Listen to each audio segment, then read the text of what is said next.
Halo semuanya, selamat pagi. Apa kabarnya hari ini? Semoga kita semua tetap dalam keadaan sehat ya. Kembali lagi belajar tematik bersama Ibu Debi.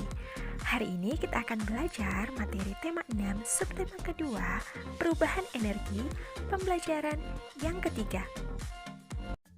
Sebelum memulai pembelajaran, marilah kita berdoa menurut agama dan kepercayaan kita masing-masing. Berdoa dimulai.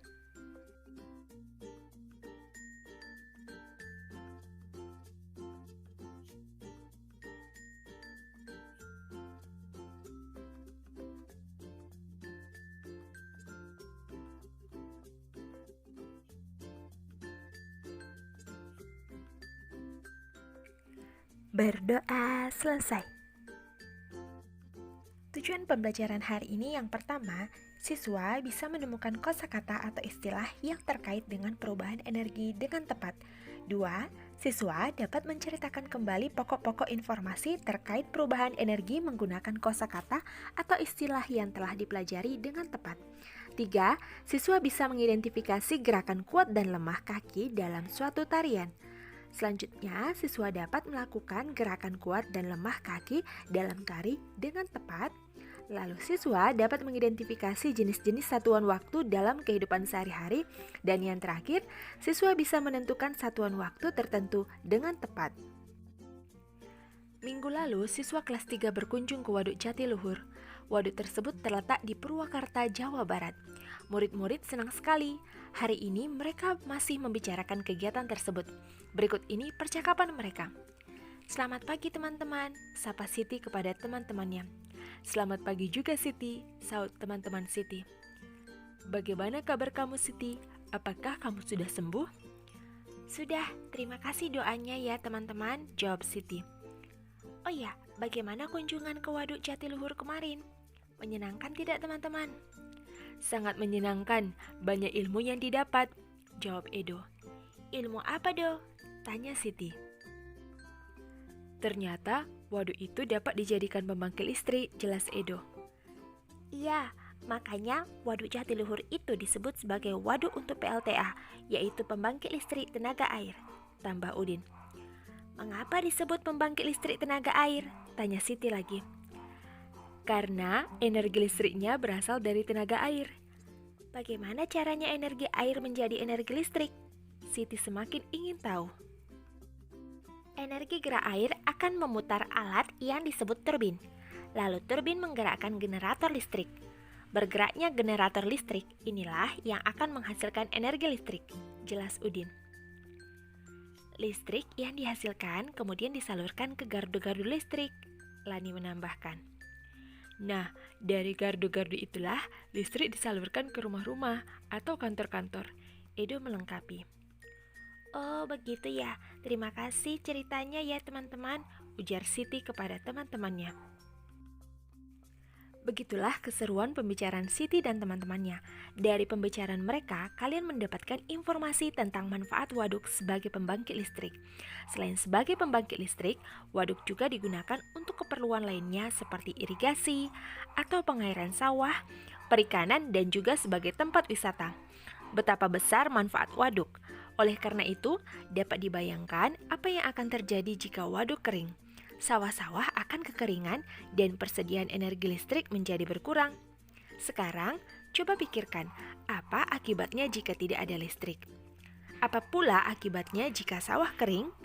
Kalian telah membaca wacana di atas.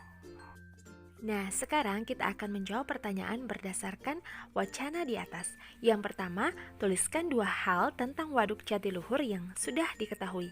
Yang pertama, Waduk Jatiluhur dimanfaatkan sebagai pembangkit listrik. Yang kedua, selain sebagai pembangkit listrik, Waduk Jatiluhur juga irigasi atau pengairan sawah, perikanan, dan juga sebagai tempat wisata. Yang kedua, bagaimana tenaga listrik dihasilkan oleh air dalam waduk? Ceritakan secara singkat. Energi gerak air akan memutar alat yang disebut turbin. Lalu turbin menggerakkan generator listrik.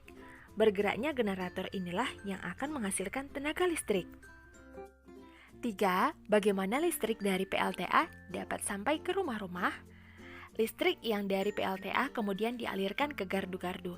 Selanjutnya dari gardu-gardu disalurkan ke rumah-rumah atau kantor-kantor. 4. Apa yang akan terjadi jika air di waduk kering? Tidak bisa menghasilkan listrik dan sawah-sawah kekurangan air. 5. Tuliskan 3 masalah yang muncul bila tidak ada listrik. Yang pertama, tidak ada sumber penerangan atau dari lampu. Yang kedua, tidak dapat menggunakan alat elektronik. Dan yang ketiga, pekerjaan akan terganggu. Lani telah selesai bercakap-cakap dengan teman-teman. Kemudian Lani mengajak teman-temannya untuk berlatih menari.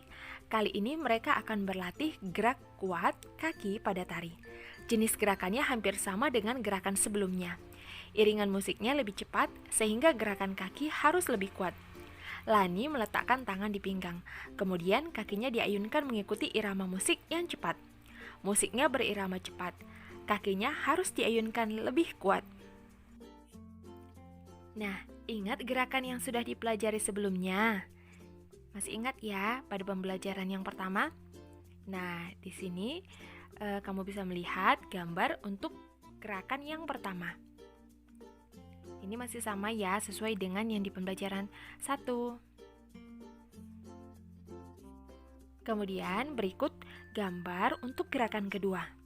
Nah, kamu bisa melihat untuk gerakan kakinya sudah berbeda ya.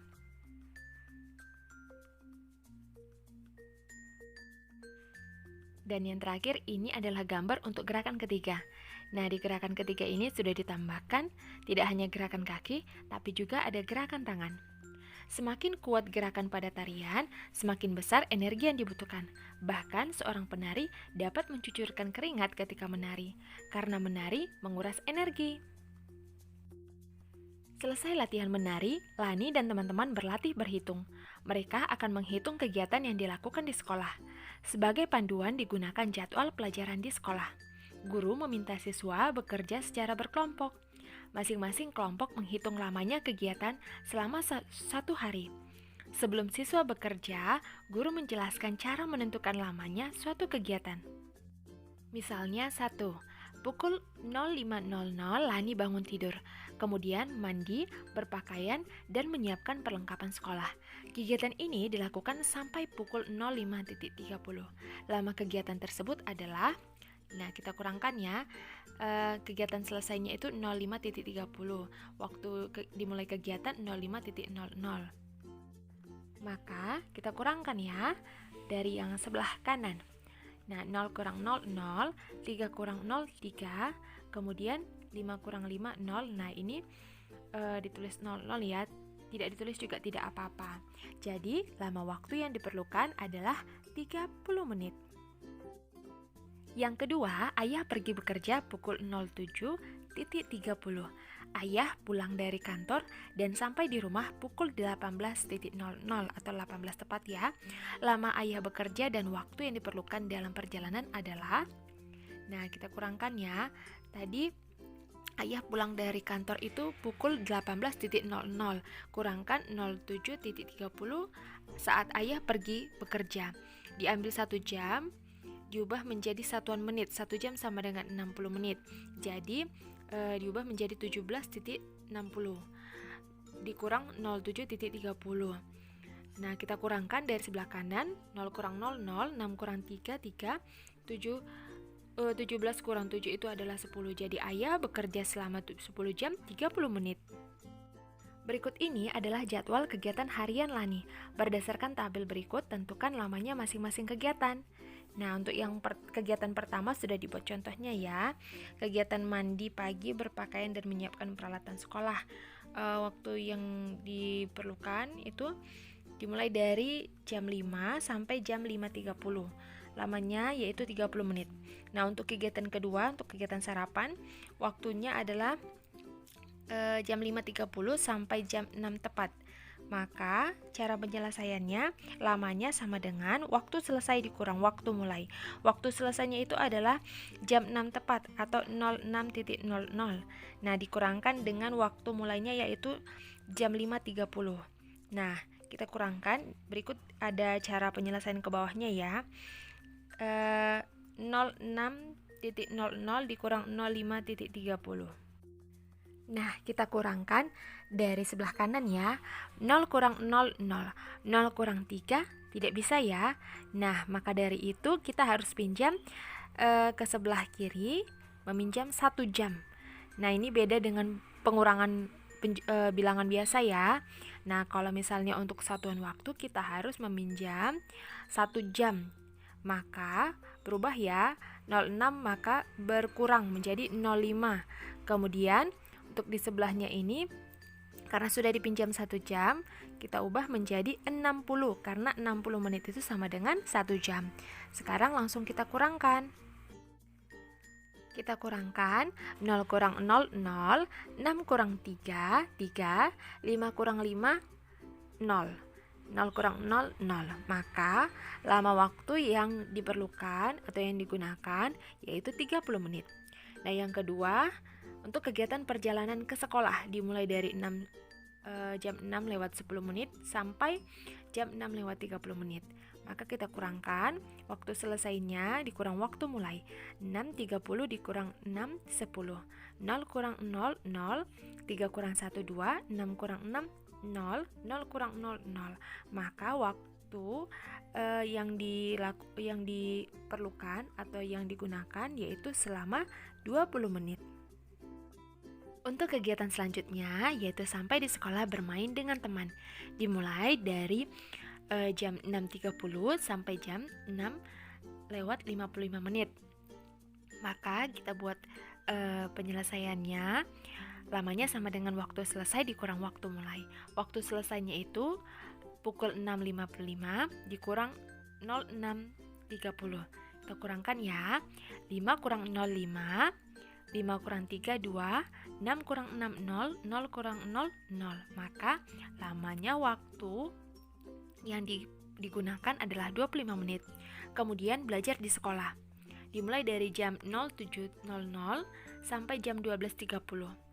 Maka kita kurangkan 12.30 dikurang jam 7 tepat atau 07.00. Kita kurangkan dari kanan 0 kurang 00, 3 kurang 0, 3. Kemudian kita kurangkan 12 kurang 7 itu adalah 5. Maka waktu yang digunakan adalah lamanya 5 jam 30 menit. Kemudian untuk kegiatan selanjutnya perjalanan pulang. Nah, dari 12.30 sampai 13.00. Nah, waktu yang diperlukan adalah 30 menit.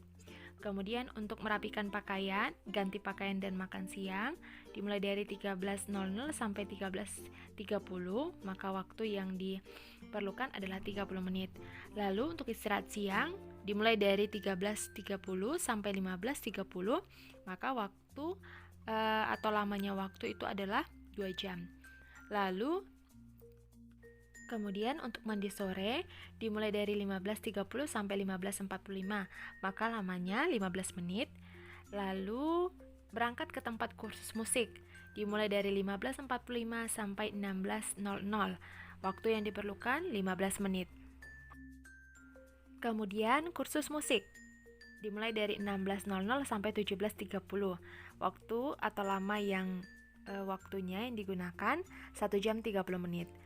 Lalu perjalanan pulang ke rumah 17.30 sampai 17.45. Lamanya waktu 15 menit. Kemudian istirahat sambil menonton televisi 17.45 sampai 18.00, 15 menit. Mengulang pelajaran dan mengerjakan PR 18.00 sampai 20.30, lamanya waktu 2 jam 30 menit. Yang terakhir tidur malam dimulai dari 20.30 sampai jam 05.00 atau jam 5 tepat. Lamanya waktu 8 jam 30 menit. Nah, cara penyelesaiannya sama dengan yang tadi Ibu Debbie sudah jelaskan ya. Kalau kamu ingin mencari tahu atau sambil berlatih, kamu bisa lakukan di rumah. Untuk tugas hari ini yang pertama tugas SBDP. Praktekkanlah gerakan kaki dalam tarian dengan mengikuti irama lagu O Inna ni Keke. Tugas dikirim dalam bentuk video. Jadi, kamu berlatih terlebih dahulu ya untuk melakukan tarian gerakan kaki seperti yang ada pada pembelajaran 1 dan juga pembelajaran hari ini yang sudah Ibu jelaskan. Nah, itu gerakannya sama, kamu latih dulu, kemudian setelah kamu sudah bisa melakukannya, kamu lakukan sambil diiringi lagu O Ina ni Keke. Kemudian saat kamu lakukan, minta tolong orang tua kamu atau keluarga untuk videokan kamu. Kemudian kirim videonya ya, seperti biasa. Tugas yang kedua adalah tugas matematika. Kerjakanlah tugas berikut dengan benar. Tulis cara penyelesaiannya. Nah, ini hampir sama dengan contoh yang sudah Ibu jelaskan tadi ya. Silahkan dikerjakan dan buat atau tulis cara penyelesaiannya seperti contoh tadi. Silahkan kerjakan di buku tulis dengan rapi, dan tabelnya dibuat juga dengan rapi ya nak. Sekian dulu untuk pembelajaran hari ini. Terima kasih sudah menonton video pembelajaran Ibu Debbie. Tetap jaga kesehatan dan tetap semangat belajar ya. Sampai bertemu di pembelajaran selanjutnya. Selamat pagi.